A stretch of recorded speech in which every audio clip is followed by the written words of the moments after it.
کہ میرا مددگار اللہ ہے جس نے قرآن کو نازل کیا ہے، اور وہی تمام کمزوروں کا، تمام محتاجوں غریبوں کا مددگار ہے، وہی رب میری مدد کرے۔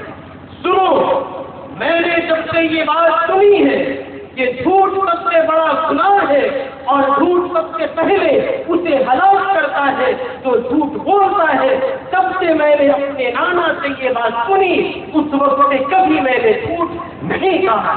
اس کے بعد انہوں نے کوفہ کے لوگوں کے نام لے کر کے پکارا، اے فلاں ابن فلاں، اے فلاں ابن فلاں، اے فلاں ابن فلاں، کیا تم لوگوں نے مجھے خط لکھ کر آنے پر مجبور نہیں کیا؟ کیا میں نے معذرت نہیں کی تھی؟ کیا میں نے یہ نہیں کہا تھا کہ میں اس معاملے میں پڑھنا نہیں چاہتا ہوں، لیکن تم لوگوں نے آنے پر مجبور کیا، اور آج جب میں تمہارے درمیان آیا ہوا ہوں تو میرا آنا تمہارے لیے ناگوار گزرتا ہے۔ اگر میرا آنا ناگوار ہے تو مجھے واپس کر دو، یا مجھے ایسی جگہ جانے دو جہاں میرے لیے امن و امان کی جگہ ہو، جہاں مجھے امن ملے۔ لیکن لوگوں نے ایک بات بھی ان کی نہیں سنی، اور کربلا کے میدان میں حضرت حسین رضی اللہ تعالیٰ عنہ شہید ہوئے۔ آج کے دن ان کی شہادت ہو گئی، اور مسلمانوں نے اس شہادت کو اپنایا۔ ان کے زمانے میں لوگوں نے آج کے دن کو ماتم کے طور پر نہیں منایا۔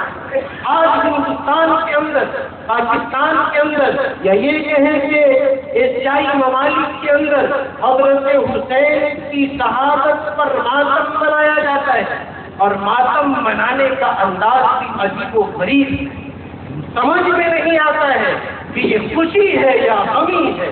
آج کے دن ہم حضرت حسین کی شہادت پر سوگ منا رہے ہیں، یہ حضرت حسین کی شہادت کا مذاق اڑا رہے ہیں، یہ حضرت حسین کی شہادت کے موقع پر خوشی منا رہے ہیں۔ آج حضرت حسین شہید ہوئے، ہم تمام لوگوں کو اس بات کا احساس ہے۔ اس کے بعد ہم یہ کہتے ہیں کہ آج کے دن غلط کام کرنا ہے، آج کے دن ناچ گانے کرنے ہیں، آج کے دن واویلا مچانا ہے، ڈھول اور باتیں نکالنے ہیں۔ ان باتوں سے یہ ثبوت دیتے ہیں کہ اے حسین، ہم تیرے شہدائی نہیں، ہم تو ان لوگوں میں شامل ہیں جن لوگوں نے تجھے شہید کیا تھا۔ آج ہم ان لوگوں میں شامل ہیں جن لوگوں نے تجھے شہید کر کے نعرہ لگایا تھا اور تیرے ماتم کا مذاق اڑایا تھا، تیری شہادت کا مذاق اڑایا تھا، ہم بھی ان لوگوں میں شامل ہیں۔ کیا اسلام کا یہ طریقہ ہو سکتا ہے کہ اسلام میں کوئی مر جائے تو ڈھول اور باجے سے اس کا سواگت کیا جائے، اس کے ماتم کا مذاق اڑایا جائے؟ کسی شاعر نے کہا تھا، ڈھول تاشے سے محرم کو منانے والے، ڈھول تاشے سے محرم کو منانے والے، غم میں شہداء کی بڑی دھوم مچانے والے، تازیاں اور سواری کو گھمانے والے، باغ اور شیر کو دنگوں میں نچانے والے، چاند جب ماہ محرم کا نظر آتا ہے، چاند جب ماہ محرم کا نظر آتا ہے، کیا تیرے جسم میں شیطان اتر آتا ہے؟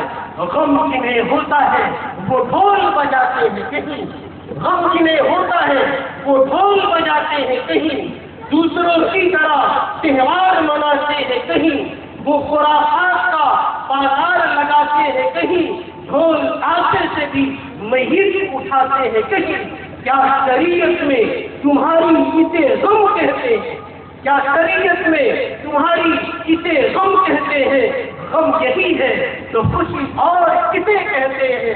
تازیہ داری کو تیمور نے ایجاد کیا، تازیہ داری کو تیمور نے ایجاد کیا، لایا ایران سے اور ہند میں آباد کیا، غم منانے کا اشر بھنگ یہ ارشاد کیا، روح اسلام کو تیمور نے برباد کیا، دل تیمور ہے یہ قول پیغمبر تو نہیں، دل تیمور ہے یہ قول پیغمبر تو نہیں، غم کا یہ رنگ شریعت کے برابر تو نہیں، خوب ہے ابن علی سے یہ محبت سے، خوب ہے ابن علی سے یہ محبت تیری ساری دنیا سے نرالی ہے، عقیدت تیری تازیہ اور سواری ہے، عبادت تیری عشق بازی کی محرم میں ہے عادت سے۔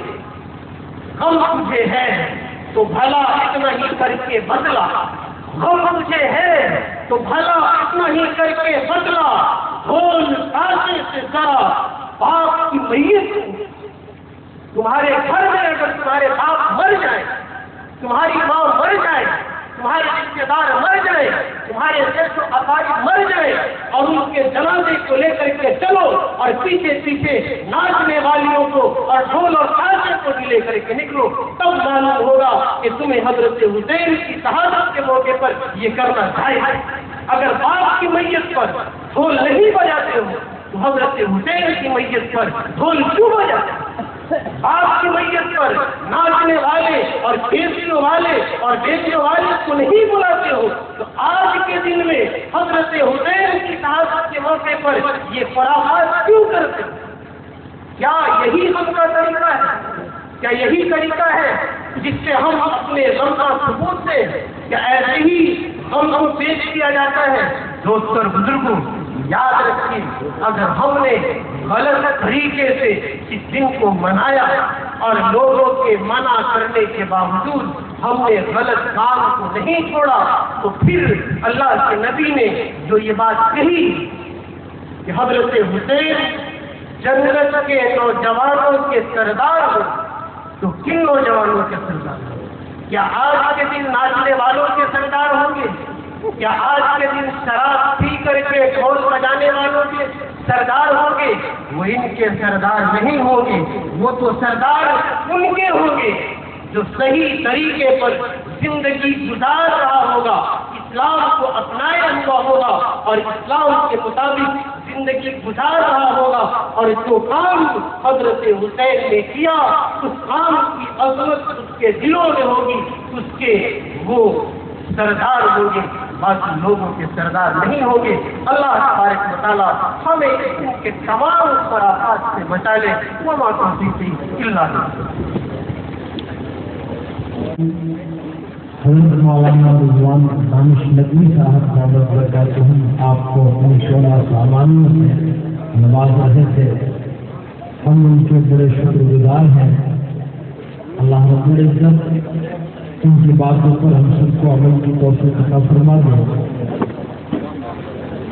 آئیے اب اس کے بعد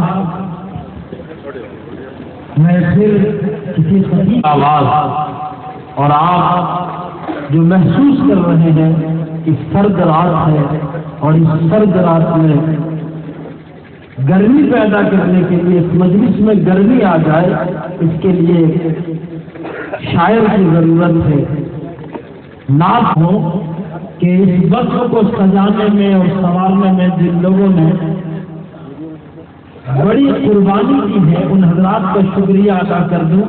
اس جلسہ میں کو سجانے میں جناب محمد عبد المنان صاحب، محمد نظام الدین قریشی صاحب، مولانا زبیر صاحب، مولانا شاہد نواز صاحب اور حافظ محمد ارشد صاحب، محمد عرفان صاحب اور اس بستی کے شہر کے اور مجیب البھائی اور تمام حضرات جو جن لوگوں نے دامے جرمے قدمے سکھنے جلسہ میں مدد کی ہے ان سب کا شکریہ ادا کرتے ہیں۔ اس کے ساتھ ہی محرم کمیٹی کے جو احباب ہیں ان کے ادھیکش اور اپادھیکش ہیں، یہ تمام حضرات کا شکریہ ادا کرتے ہوئے میں جناب شمشیر جوہر صاحب کو ان چار مصروں کے ساتھ آواز دینا چاہتا ہوں کہ لبوں پہ محمد کا نام آ رہا ہے، لبوں پہ محمد کا نام آ رہا ہے، زمین کو فلک کا سلام آ رہا ہے، سلاطین عالم سنے سر جھکا لیں، سلاطین عالم سنے سر جھکا لیں، رسول